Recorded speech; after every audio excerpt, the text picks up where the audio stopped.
Good morning বন্ধুরা, দেখো দুপুরে খাওয়া দাওয়া নিয়ে বসে গেছি। আর এখানে আজকে প্রচণ্ড রোদ আর প্রচণ্ড গরম। তো দুপুরে যেহেতু আমাদের কোনো পাখা লাগানো নেই, তো সেই জন্য দেখো হাত পাখা নিয়ে নেড়ে এরকম খেতে হবে। আর আজকে মা রান্না করেছি ঢেঁড়স আলুর টক আর পাট শাক ভাজা।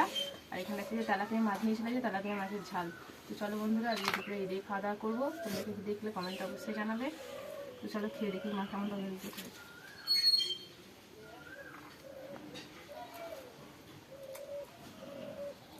পাট শাক ভাজা 8 দিনে 2 দিন হচ্ছে।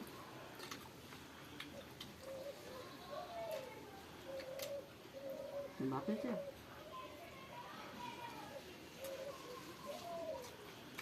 এখন হচ্ছে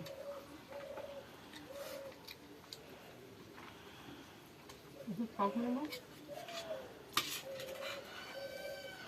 ঢেঁড়সের টক।